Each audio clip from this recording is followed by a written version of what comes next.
Hello, welcome to the episode of the Let People Prosper series. My name is Dr. Vance Ginn. I hope you're having a prosperous day. Well, today we have someone who is a school choice warrior, someone who is fighting on the front lines each and every day for students, for parents, to empower them to do what's going to be best for their kids instead of the bureaucrats and everything else. And it's none other than Randan Steinhauser. Randan, welcome to the Let People Prosper show. Hey, thanks so much for having me. I'm super excited to be here. Well, I'm excited to have you on, and I know you've been doing some great work, not only here in Texas, where you live, but across the nation, and you've been working on this for so long. It was really a pleasure to have you on the show. So for the audience, I want to kind of go through your background, and then we could jump right into it. So Randan Steinhauser is the founding partner of Steinhauser Strategies, which she launched in 2013 after relocating to Austin from Washington, D.C. Randan specializes in issue advocacy, nonprofit, and corporate communications. Randan's career began in the governor's office in South Carolina. In 2009, she joined the staff for U.S. Senator Jim DeMint in Washington, D.C.,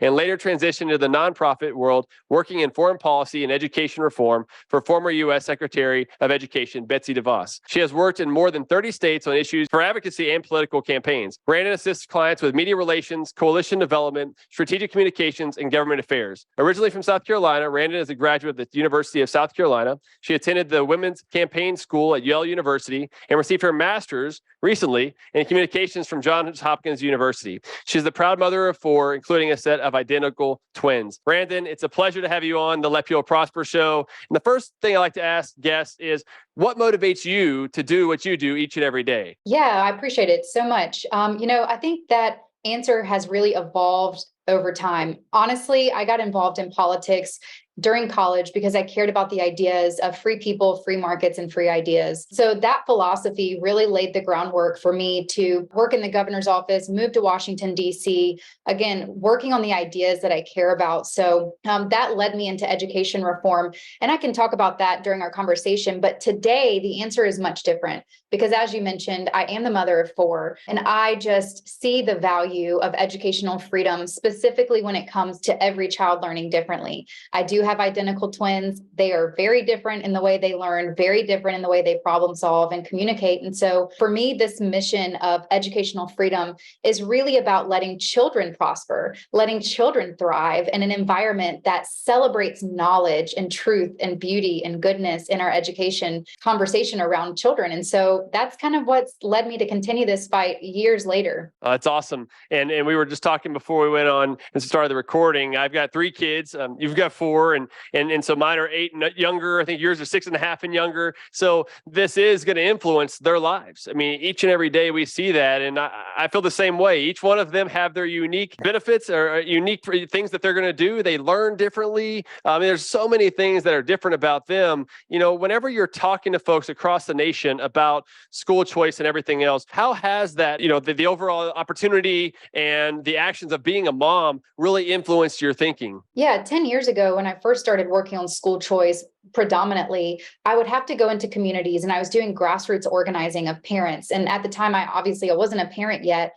And so I would start with just school choice 101, why you should have that freedom. And I'll tell you what, it was because of COVID that many parents came to the conclusion themselves that this system is broken. This one size fits all monopoly program that we send our kids to every single day, we are not seeing the outcomes. We continue to send our tax dollars into a system that is failing our kids. And so, I would say these days, I'm much more excited about the organic grassroots growth that we are seeing across the country. It's happening right across the country. We're seeing universal education savings accounts pass. And like I said, a few years ago, just having to explain to people why you should have this inherent freedom, no longer is that the case. I feel like parents now understand more than ever that government-run education is not the best solution for their child. Yeah, no, amen. And I think that with that now, with being a mom, you said it 4 earlier, that's contributed to some of those benefits that you've seen. And over time, there just seems to be the conversation has certainly changed of school choice just from a decade decade ago to now. I think the pandemic did a lot of that. One of my favorite economists is Milton Friedman, right? And Milton Friedman talked a lot about vouchers and the role the government should have in breaking up the monopoly that is public education or government-run schools, however you want to call it. And that discussion about vouchers, which was basically take a check from one institution to another institution, did not play out very well. Vouchers is really a bad word in many realms these days, and that has changed. What do you think are some of the dynamics of why that happened compared to maybe education savings accounts as being the better path today? Yeah, I think vouchers are only demonized by those who oppose the idea of educational freedom. So it's been turned into a bad word by the bureaucrats and the special interest groups. But at the end of the day, vouchers were the first opportunity for many families to take those tax dollars and send their child to a school that better meets their needs. We've come a long way. As you mentioned, it's no longer just vouchers as the preferred model of educational freedom. What we're seeing across the country is education savings accounts taking hold and moving like wildfire. And here's why. No longer do we have to look at education as a one way of doing things. It does not have to be a child sitting in a classroom with 25 other students and the teacher at the front with the chalkboard. There is innovation in education more than ever. Our students are learning online. They're learning in co-ops. They're learning in micro schools. They're learning in a variety of different settings all throughout each week.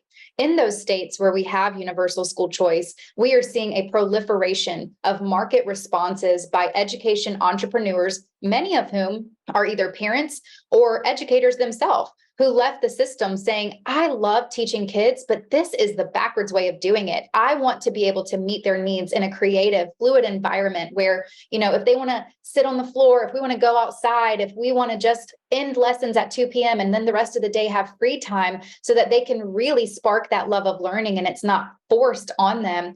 That's what we're seeing. And to me, that is one of the most exciting things about education freedom. It's not just moving the government out of the way. That's step one. What happens when you get big government out of the way is that the market responds with innovative, exciting ideas and exciting ways for kids to be educated so that they have that passion for learning and hopefully become lifelong learners. Mm-hmm.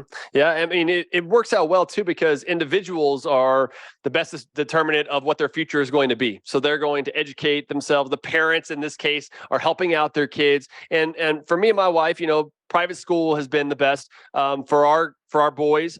Our daughter later on, she's still too young. She's 10 months old. But I know that you've had some with your own girls. I don't know, you share what you want, but I think that it's also been fun to watch. We've been friends for a while now. And I think what I've learned from you is you've been able to grasp different things that have worked best for your girls. And so I don't know what you could expand on some of those things. Yeah, I like to joke that we are living an ESA lifestyle even without the ESA. So for our family, again, we've got 4 kiddos, ages 6.5 and under, and we do a variety of different things. So 2 days a week, they're at a private Christian collaborative school. It's a university model school where the students are on campus a few days a week and at home the other days.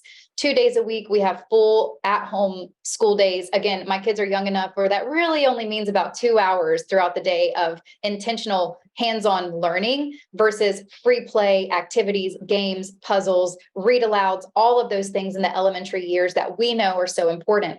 I started a co-op last August. The goal was to have about 12 kiddos. We now have 40 children that gather just about every Friday, and we have a nature-inspired learning environment. So we meet outdoors. Each week there's a different theme.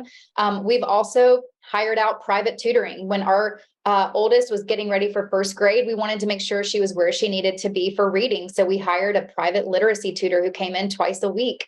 And so again, we have, I've really leaned into what I'm advocating for, right? Like, I want my children to have those same opportunities that I'm seeing happening across the country. And I do hope that in Texas, we can pass an education savings account because I see the beauty of it. I see the benefits of allowing children to thrive in environments that are designed around the children, not designed as a jobs protection program. Yeah, that's right. And I think one of the things that's talked about a lot, one of our other friends, Corey DeAngelis, fund students, not systems. It's so important. It's short.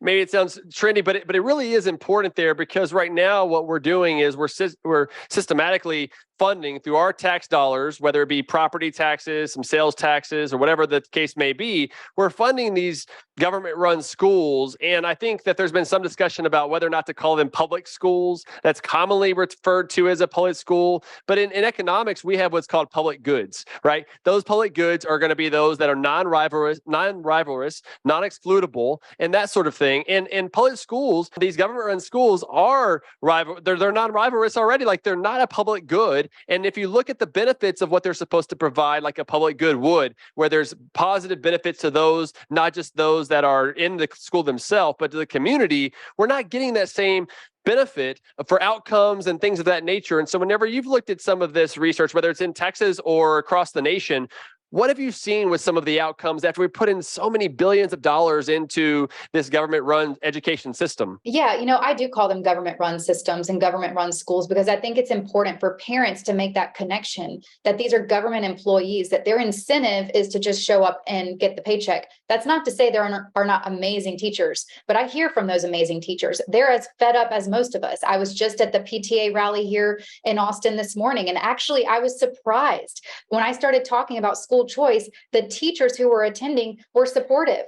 It's just the union bosses and the superintendents who don't want that competition. So the other thing I'll say about government-run schools, and this is really important as it relates to our values are being undermined by a government-run system that does not value the family, the role of the parents, or our faith. And so again, we're seeing more and more revealed and transparency from teachers or students sharing things online that are being taught in their classroom. It's very, very concerning. I think a lot of parents, when they start to dig and find out what their children are learning or what they're not learning, they're very concerned. And so again, with an education savings account, you, the parent, are in control of how every single dollar is spent. You can hire and you can fire every single person who is educating your child. If they're going to a private school and they're not meeting the needs of your kid, guess what? Take your dollars elsewhere. That's called incentivizing, right? You're incentivizing that school to serve the customer. And at the end of the day, the customer is the child and the parent who wants what's best for them. So I'm really excited about it. I do think the market will respond with more options. And I think that parents, when given that freedom, are going to make the right choice for their kids. Yeah. And I think you're so right. And we're recording this on February 27th, 2023. And this morning I was able to go with my boys to a Christian school, and they have chapel every Monday, right? And you wouldn't get that at a government-run school. And it's awesome to have that opportunity to be there with them, to see them praise and worship and everything else with their classmates that you just wouldn't get in a government-run school. To have that opportunity, I think, is so important. And unfortunately, too many people don't have that opportunity. What I think you said earlier, which is spot on, is about how people work to incentives. And that's another one of the key lessons in economics, is that people work off incentives. That's what prices matter. And there's no such thing as a free lunch, and opportunity costs and everything else. And in education, one of the most important things to our families and just people in general is their knowledge that they're gaining, that we don't want a well-functioning market system, that we want a top-down monopoly approach that's been put in place, long ago, where I think there was some reasons for that. But it's important to have an education system, but it was really for those who couldn't afford any other opportunity. But now we have mechanisms in place that would allow them to have that opportunity, so that we can improve their lives over time, whether that be to go to college later on, or technical school, or whatever the case may be. They should be able to meet their unique needs from the time that they start school all the way to the end. And so with that, what have the other states been doing so far that has been pushing us more into this direction of market-based, but also being able to meet the unique needs and empower parents and teachers and kids? Yeah. I think it goes back to that ESA. So already in this year, we've seen 2 states pass universal ESAs. Iowa was like within weeks of or days of their legislative session, right? They have a very strong governor. We see Governor Sanders in Arkansas pushing this. We've seen a new bill in Oklahoma. Of course, we see some movement on the conversation here in Texas. Now, we haven't seen a lot of movement on a bill, and we're hoping that happens soon. But again, this is happening across the country. And I think everyone's sort of looking around and saying, who's going to be next? The other point that I'm going to make involves funding. Our opposition to education freedom often comes from those people who say, well, if you just keep funding, give us more funding for our education system, outcomes will improve. My question is always, how much? How much, right? We just saw a study out of Baltimore, over $20,000 per kid per year is spent on public education, and 0 schools are proficient in reading. This is a problem, right? The dollars are not going into the classroom.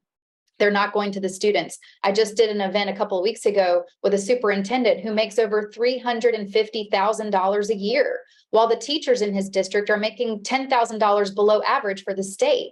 So there's a real disconnect between funding and funding the system and funding the student. I think it's the perfect phrase, because ultimately, when people say more money for education, what they usually think they're saying is, let's improve it for our students, right? I do believe that. A lot of people believe that we just need more money, but they don't actually talk about financing. Where is the funding going?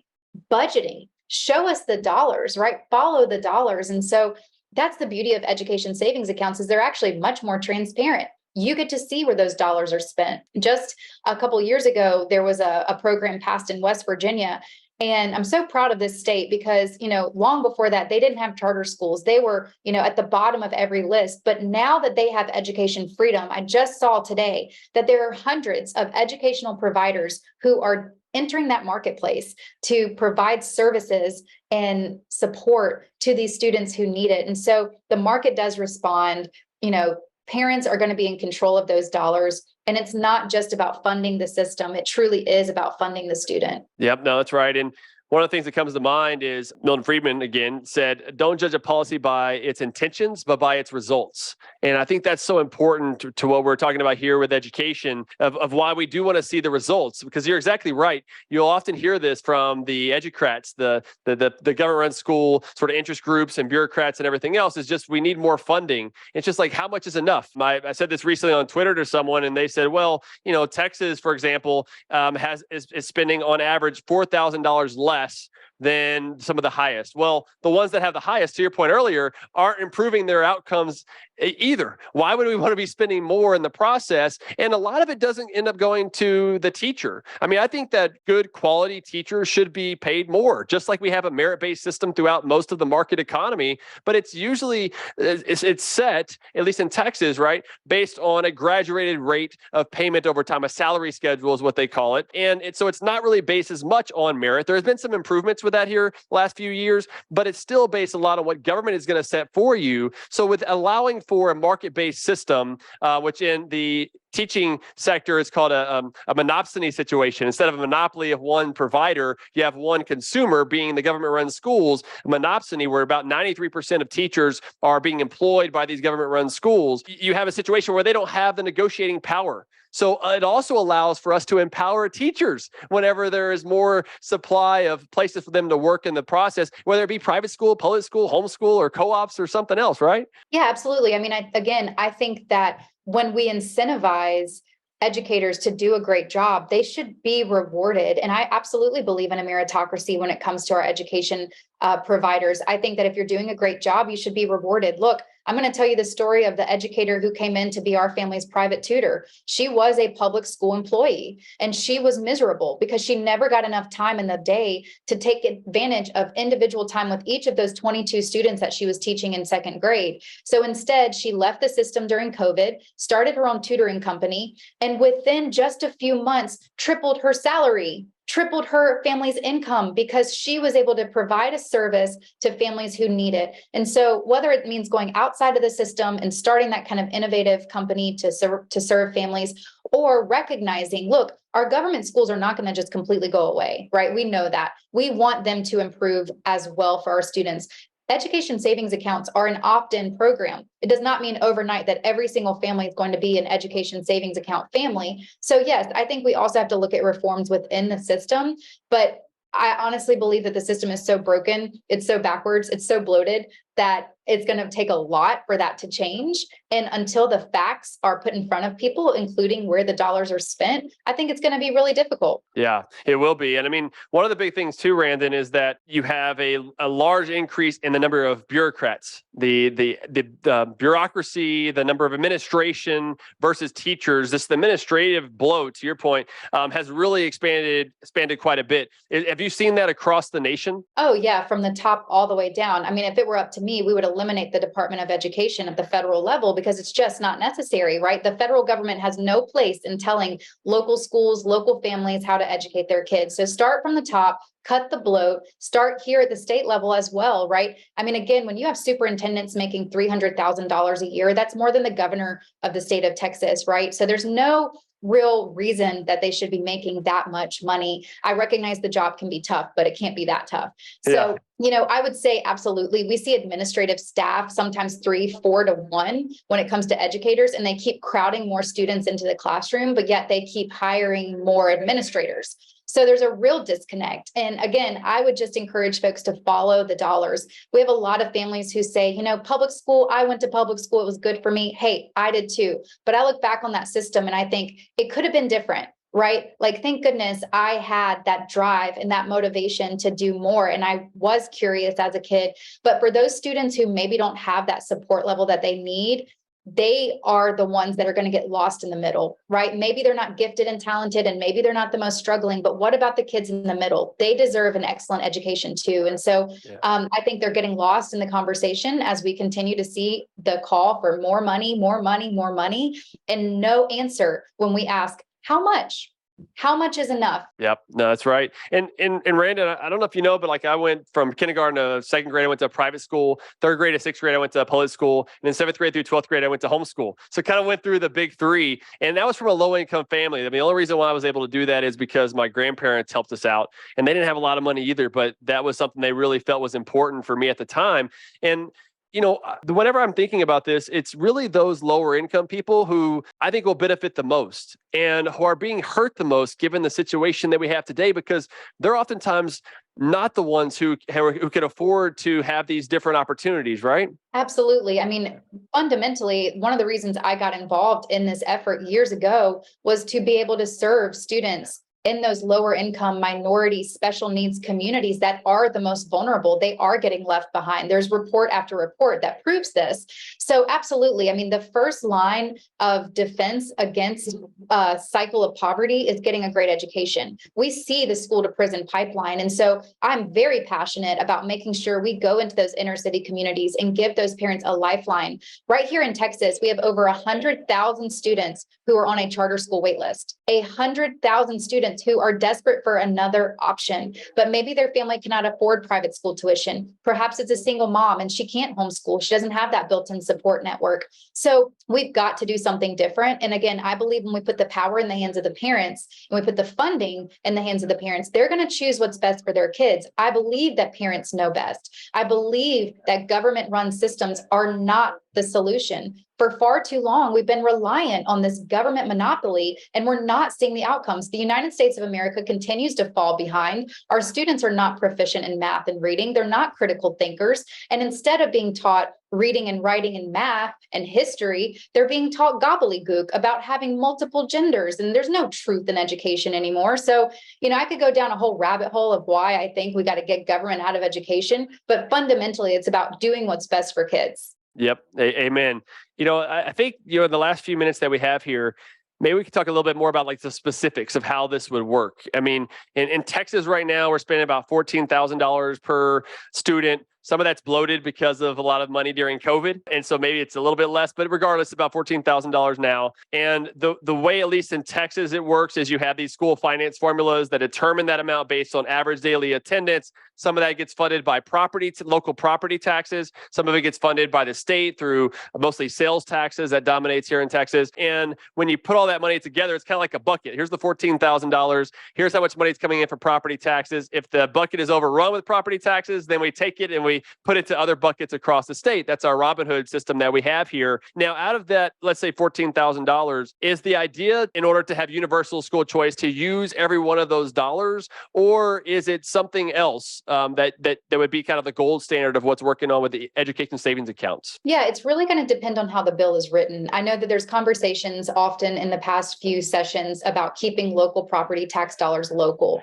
I'm going to be honest with you and say, for me, if it's about funding the student, then those are tax dollars that have been allocated for that student, local, state, whatever it is. I believe that it should go with the student. And the idea that our schools are going to shut down if we have school choice, that inherently is making the argument that the parents want another option. If they're going to leave when given a choice, and that's going to cause your school to have to reevaluate your budget, maybe that's a good thing. Maybe that school needs to reevaluate, cut cost, simplify, streamline, decrease the size of the classroom so that more teachers can serve more students. So I'm a big fan of making it about the dollars following the child. The funding formula is very complicated in Texas. As you mentioned, we have a very tedious school finance system. I think the more we streamline it and focus it on an education savings account, the better.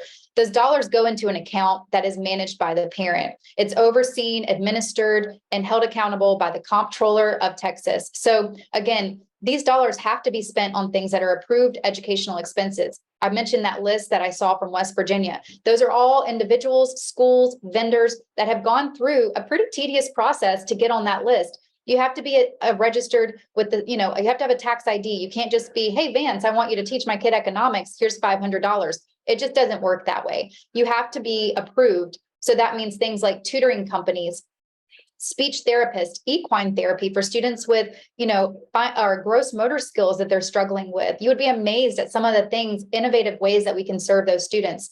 Private schools, online curriculum, those types of things that really, when you build them together, can make a very impressive education for our students. And again, focusing on what's best for the student is really what's at the heart of this. But again, it is administered by the comptroller, dollars follow the child, managed by the parents, and only used on approved educational expenses. Yeah. What do you usually say to those who say, well, what about accountability? Right? How are we going to hold these dollars that are taxpayer dollars? How are we going to hold these institutions accountable when we have an education savings account system in place? I think there's two answers. First and foremost, philosophically, I say parents are the ultimate accountability. I trust parents. If their kids are not performing, they want to send them to a different school or a different provider or try a different online learning platform or a different curriculum. Guess what? They have that freedom. Right now, if their school is not working, they could be stuck. And even the best public school is not the right fit for every child. So the ultimate accountability is with the parents. That's philosophically. Now, mechanically, there are accountability measures in place. Again, you have to be an approved educational provider or an approved educational expense. So there's checks and balances there. There will likely be some sort of annual, like submit the receipts, or very similar in the way that you would use a health savings account, right? You can't go use your HSA to buy a new color printer, but you can use it to buy approved health related items, expenses, et cetera. So we've seen this happen in other industries, right? It's just time for education to catch up. And I would say that in a lot of ways, education savings accounts are what Uber was to the taxi cartel, right? All of a sudden you insert choice in competition and you see the monopoly crumble. And I think that's exactly what has potential to happen here. Yeah, that's right. And I think the other thing too is that education savings accounts breaks the connection between government, the payment, the ones who's paying with government having the distribution of those dollars with the institution, because it's giving it to the parent instead, which allows for that accountability to happen. And it also means that, because I've heard a lot from homeschoolers who are really concerned about the government regulating and them having to fill out documents and everything else. And at the end of the day, you also don't have to apply for the education savings account, right? Absolutely. It's an opt-in program. I mean, look, I'm going to be the first in line if this type of program causes any government intervention or burdens or regulations on homeschooling families, because ultimately I believe in educational freedom. I'm trying to get the government out of the way. These are your tax dollars. These are your children, and you know what's best. So for my friends in the homeschool community who I'm very close with, I'm often having these conversations about, look, first of all, you don't have to participate. Second of all, if you do participate and you feel like it becomes too burdensome, you're able to opt right back out of this program. And then third of all, the final point here is that these dollars are your dollars. You are paying into this system. You are paying your taxes for the government to then send it to a school that your kids are not even using. So reclaim that amount of money, reclaim that freedom to say, these are my dollars, these are my children, hands off the government. Yeah, that's right. I mean, one thing I like to say is taxation is theft, right? So they're stealing our money anyhow already. So why not give it back to us to let us use it how we see fit? And it's for our kids. It's for empowering kids, and teachers will benefit. Parents will benefit. I've done some economic studies. The economy benefits because you have increases in human capital and labor. I mean, there's so many benefits to what we could see by freeing up. That's something that's so essential to our lives. I mean, the other big one that we need to free up too, Randan, is healthcare, right? That's a whole other issue that we need to talk about, that I think will have a lot more benefits, but will have benefits as well. But again, with education, is just going to be so important. And then kind of wrapping up here is the pushback seems to be a lot from our more rural, conservative, rural Republican friends. And I think some of them may be coming on board, and we've seen this in other states. But why is that? Why are they pushing back so much? Yeah, the Heritage Foundation just put out an amazing study that showed the connection between school choice in rural communities and increase of opportunities, increase of new options. And so I think for a long time, there's been this misnomer that if we have school choice in rural communities, it's going to cause the students to flee. And then they also say, well, we shouldn't have school choice in rural communities because our children don't have any other options. So I don't know, which one is it? Like, is it going to ruin your schools, or is it not going to serve your students because there's no other option? And so I think that they're just looking for any scapegoat, to be honest. In a lot of these rural communities, again, going back to where the dollars go, they go into the superintendent's pocket. These superintendents are trained by the Texas Association of School Boards, the AFT here in Texas, on how to fight Mean Mr. Voucher. So they are well armed. They are taxpayer funded lobbyists that can go to the Capitol and spend all day talking to their rural members. They can shore up the support of their educators in these rural communities by using fear tactics that tell them you're going to lose your job.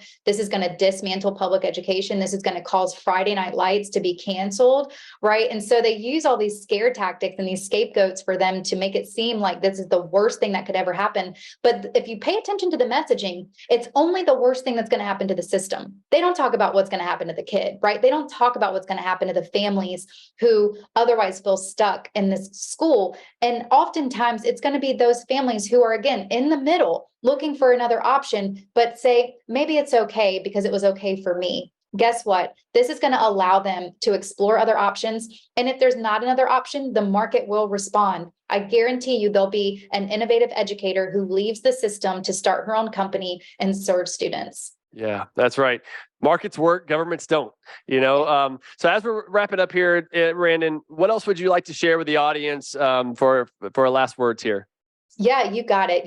Ultimately, parents know best, and we trust parents to make the best decision as it comes to their child's education. We have to stop thinking about education as the, 21st century or even 20th century, right, old way of doing things. We have an opportunity to really innovate and educate our students in a really exciting way that allows them to meet their individual needs. And I believe that is only possible through an education savings account. Yep. I agree, Randan. It's been a pleasure having you on the Life Heal Prosper show. God bless you and your family. Keep doing great things. And I look forward to having, school choice and education savings accounts here in Texas soon. So thank you so much. Yeah. Thanks for having me. Yeah, of course. And for the audience, if you enjoyed this show, please give us a 5-star rating. You can find the show notes at vanceginn.com or vanceginn.substack.com. And I hope that you have a blessed day. Let people prosper.